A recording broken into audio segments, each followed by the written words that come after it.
Et vous écoutez Radio ici maintenant sur 95 do FM. Alors, Monsieur Robert Ménard, avant d'entrer dans l'affaire de Kazemi, c'est une affaire qui dans le monde entier on est en train de parler de ça.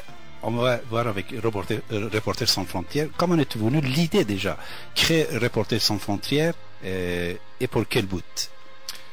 Mais écoutez, d'abord ça fait un moment maintenant, ça fait 18 ans oui. que Reporters sans frontières a été créé. Radio ici maintenant 23 ans et vous 18 ans.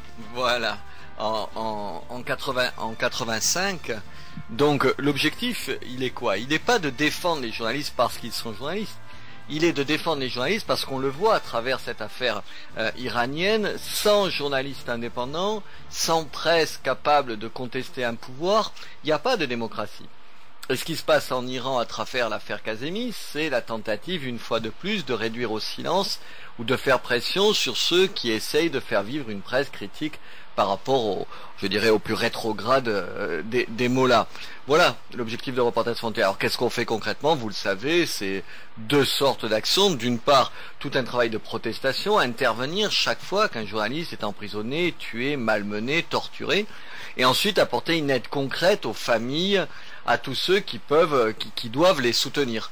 Aujourd'hui, par exemple, pour prendre un autre cas que l'Iran, il y a une trentaine de journalistes qui sont détenus aujourd'hui à Cuba. Tout le travail de Reporters sans frontières, c'est de protester contre cette situation, de faire intervenir tous ceux qui peuvent peser pour obtenir la libération de ces journalistes, mais aussi d'aider les familles de ces journalistes qui ont souvent même pas l'argent, les moyens de se rendre dans les prisons qui sont parfois à des centaines de kilomètres des lieux d'habitation de ces familles. Dénoncer, faire pression, faire de la mauvaise publicité à ces régimes qui se comportent mal, et enfin apporter une aide concrète aux victimes de la répression. Surtout financement de Reporters sans frontières, Monsieur Robert Ménard, ça se fait comment? Mais écoutez, aujourd'hui, 60 ou 70% du financement, c'est la vente d'albums de photos. Vous savez, on vit d'albums de photos qu'on vend aujourd'hui dans 35 pays du monde. On en vend 2 par an. Là, il y a Philippe Lisson qui est sorti au mois de mai dernier à l'occasion de la Journée de la liberté de la presse. Il y en a un deuxième qui sortira au mois de novembre. D'une part, on vit aussi d'un certain nombre d'opérations caritatives différentes. Vous savez, on vient de faire une opération qui s'appelle Photos de stars, où des stars ont accepté de faire des photos sur un appareil photo jetable qu'on a vendu aux enchères. On fait tout un tas d'enchères comme ça. On est aidé, il faudrait peut-être le dire bientôt à l'imparfait, au passé, on était aidé par l'Union européenne, c'est moins vrai aujourd'hui, et puis l'adhésion de tous les médias, de tous les journalistes, de tous les gens qui sont fidèles à Reporters sans frontières et qui ont envie de faire partie de notre association. Alors surtout la subvention de l'Europe qui est assez énorme pour défendre les prisonniers politiques, on peut dire les journalistes qui étaient emprisonnés. L'année dernière n'était pas versé ça. C'est vrai? Elle a été énorme. On a eu dans les années 93-94 jusqu'à 70-80% de notre budget qui était financé par Bruxelles. Aujourd'hui, cette année, c'est 23%. Donc c'est beaucoup moins. Et je pense que malheureusement, ce sera de moins en moins important. Pourquoi? Parce que entre ce que Reporters sans frontières veut faire et ce que la Commission est prête à financer, c'est pas tout à fait la même chose. Comme on tient à ce qu'on a envie de faire, on trouve d'autres sources de financement. Surtout l'idée de pouvoir augmenter les adhérents de Reporters sans frontières de 600 à 1200 dans quelques mois. Politique que vous avez exercée pour obtenir cette augmentation, c'était quoi, Monsieur Robert Ménard? Mais écoutez, d'abord, on l'a fait savoir, on l'a dit de plus en plus de gens. Si vous appréciez le travail de Reporters sans frontières, quand même, le plus simple, c'est d'adhérer à Reporters sans frontières. Et d'autre part, on a de façon importante réduit les cotisations. Aujourd'hui, la cotisation à Reporters sans frontières est de 10 euros par an. Écoutez, c'est rien du tout, c'est c'est même pas le prix d'un repas quand vous allez déjeuner quelque part à midi. Voilà, donc on dit aux gens, adhérez à Reporters sans frontières. C'est pas qu'une question d'argent, c'est une question de crédibilité. Plus il y aura de gens membres de Reporters sans frontières, plus on aura du poids par rapport à tous ceux qui violent la liberté de la presse et au-delà les droits de l'homme. Alors, à part la France, dans quel d'autres pays où vous êtes installé, vous avez des bureaux que officiellement vous pouvez travailler? Alors, il faut préciser officiellement. Voilà, officiellement. Dans les pays où on est implanté officiellement, il y en a aujourd'hui 12 qui sont des pays européens, aux États-Unis, au Japon, en Afrique. Par exemple, on a des bureaux en Côte d'Ivoire ou au Kenya. Ça, c'est les bureaux. Ensuite, on a des associations sœurs, entre guillemets. C'est des associations qui ont adhéré au réseau de Reporters sans frontières.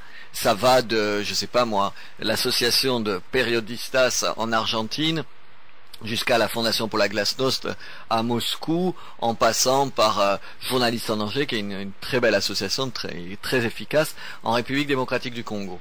Et ensuite, on a des correspondants, c'est-à-dire des gens qui travaillent pour nous, qui sont des pigistes, qui travaillent pour nous dans 135 pays.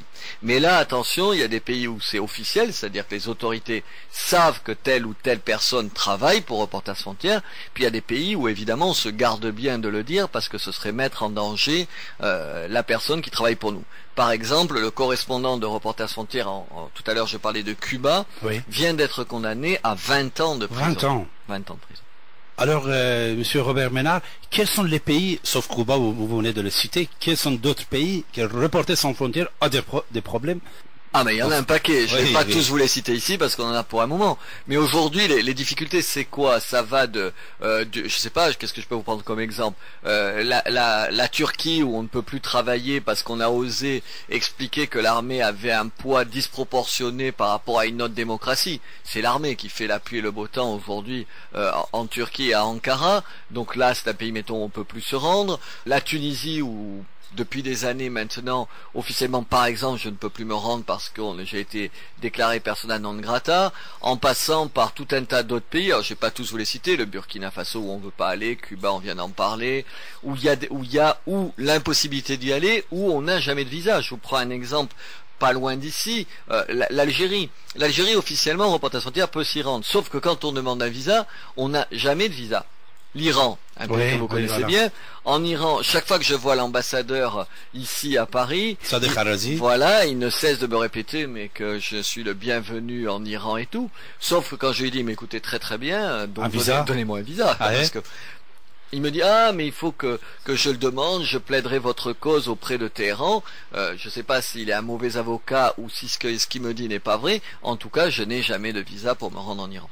Et vous avez fait la demande? Bien entendu, des années que je fais une demande pour aller, et c'est un refus systématique. Non, c'est pas un refus, c'est l'absence de réponse. L'absence de réponse. Oui, mais une absence de réponse depuis 2-3 ans, ça finit par ressembler à un refus. Alors Harazi, récemment, quand vous l'avez vu au sujet de Ziba Zahra Kazemi, alors rapport qu'il vous a donné, ce n'était pas exactement avec ce que l'ambassadeur de République islamique au Canada avait communiqué aux presses.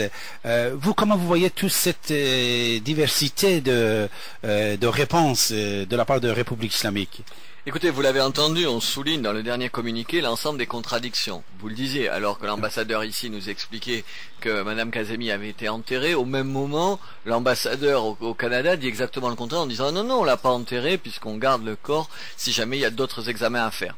Qu'est-ce qui se passe? Honnêtement, moi, je ne suis pas un spécialiste de l'Iran.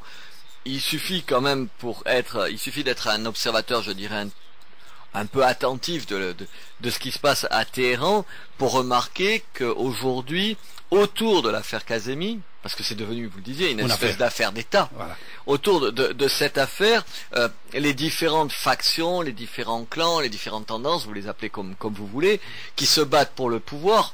En gros, les réformateurs, de temps en temps il faudrait mettre des guillemets autour du mot réformateur, autour du président Khatami, et du côté et à l'autre bout de l'échiquier politique, tout ce que compte de plus rétrograde dans la classe politique iranienne. On a le sentiment qu'ils se sont les uns et les autres emparés de cette affaire-là pour régler des comptes qui dépassent cette affaire-là. En gros, le président de la République, me semble-t-il, dont on avait l'impression qu'il avait été marginalisé, qui pesait plus beaucoup, un certain nombre même de ses partisans critiquaient son impossibilité à peser sur la vie politique et à mettre en œuvre les réformes pour lesquelles il s'est fait élire quand même. Normalement, j'ai eu le sentiment, enfin pas que moi, on a le sentiment qu'il s'est emparé de cette affaire pour se dire tiens, peut-être que là je peux me débarrasser d'un certain nombre de gens, et en particulier le procureur Mortazavi. Mortazavi, le procureur de Téhéran, qui manifestement n'est pas étranger à ce qui s'est passé. Donc on a l'impression que c'est une affaire où si c'est contradictoire, c'est parce que les gens qui parlent ont des intérêts contradictoires, disent des choses contradictoires parce qu'ils ont par rapport au pouvoir et au pouvoir des uns et des autres des points de vue différents.